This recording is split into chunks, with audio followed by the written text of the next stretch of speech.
Although neither candidate holds a clear lead at this point, the new poll finds Warren and Biden well ahead of other contenders for the Democratic nomination. Sen. Bernie Sanders' support has dipped to 11% in this poll, with South Bend, Indiana, Mayor Pete Buttigieg at 9% and Sen. Kamala Harris at 6%. Since Cory Booker and Amy Klobuchar each land at 3%, while Representative Tulsi Gabbard, former Rep. Beto O'Rourke, investor Tom Steyer and businessman Andrew Yang each have the backing of 2% of likely caucus goers. The poll marks Gabbard's third qualifying poll for inclusion in October's Democratic debates. The rest of the field each notched 1% or less.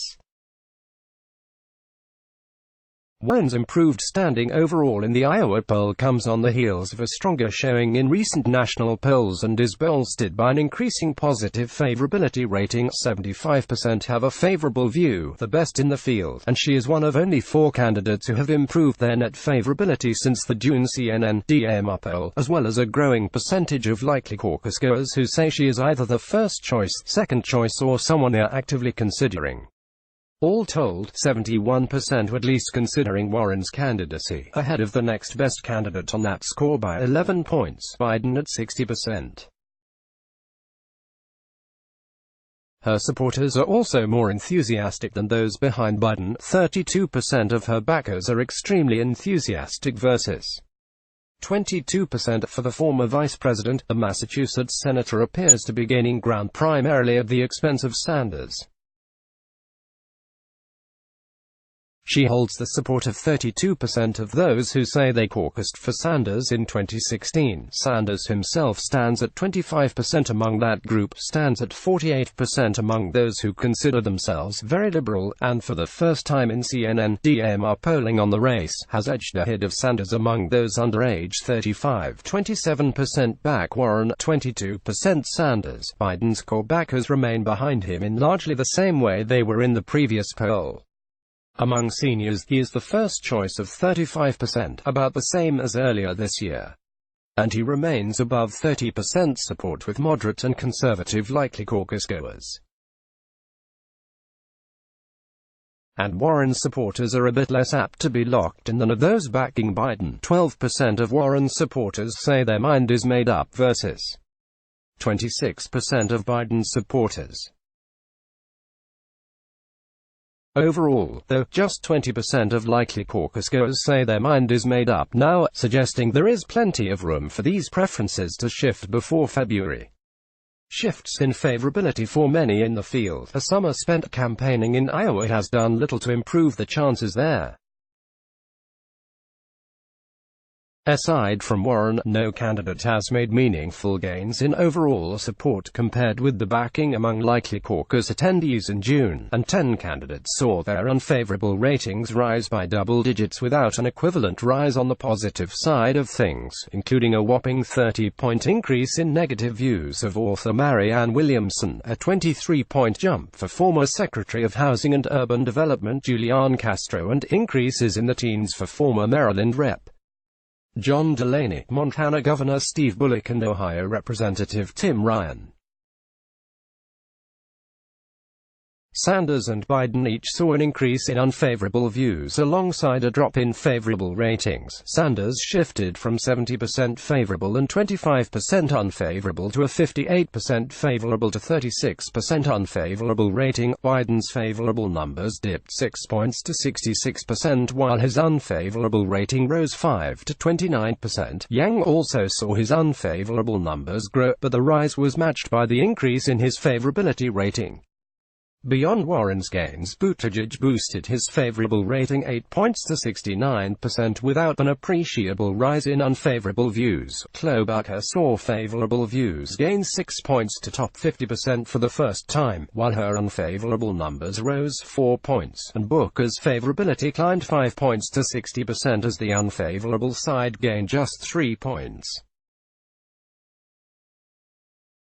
prioritizing electability. Though views on the candidates have shifted, those likely to attend Iowa's Democratic caucuses remain more apt to prioritize nominating a candidate with a strong chance of beating Trump, 63%, over one who shares the positions on major issues, 31%.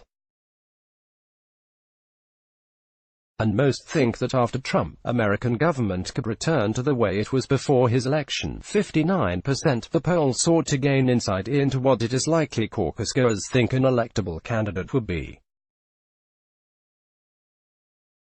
Nearly three-quarters said a candidate who can excite new voters, 74%, is closer to their vision of electability than one who would excite the base, 16%. And most preferred a candidate who would represent a new generation of leadership, 57%, over one with a long history in government, 28%, as well as one who would take the high road against Trump, 54%, versus getting in the mud as needed to take on the president, 35%. Roughly two-thirds felt the more electable candidate is one who seeks common ground with Republicans, 63%, rather than moving the country to the left, 28%. But in assessing 6 positions that have become signatures of the more liberal candidates in the Democratic field, the poll finds wide variation in likely caucus-goers' level of comfort with them. Support for policy positions. Clear majorities say that they're personally comfortable with policies that would raise taxes on the wealthy, 74%, and restore the ban on assault-style weapons, 69%, and they feel candidates ought to run on those positions. Fewer felt the same about the Green New Deal, 48%, Medicare for all, 41%, free tuition for public colleges, 36%, and moving the country in a socialist direction, 20%. Views on Medicare for all in particular are starkly divided between those backing Warren or Sanders, the strongest proponents of such a plan among the Democratic candidates, and those who favor other candidates. Among supporters of Warren or Sanders, 63% say they're comfortable with Medicare for all and want candidates to run on it, while among those backing other candidates, just 29% feel the same way. Perceptions on these policy positions are one sharp divider between supporters of the two top candidates. Among Warren's supporters, 64% say that none of the 6 tested positions are bad policy. Among Biden's backers, though, just 29% feel the same way. The CNN Des Moines Register MediaCom poll was conducted by Seltzer. Of Des Moines, Iowa, September 14 through 18. Among a random sample of 602 likely Democratic caucus-goers reached on landlines or cell phones by a live interviewer. Results for the full sample of likely caucus-goers have a margin of sampling error of plus or minus 4.0 percentage points. Let's block ads. Why?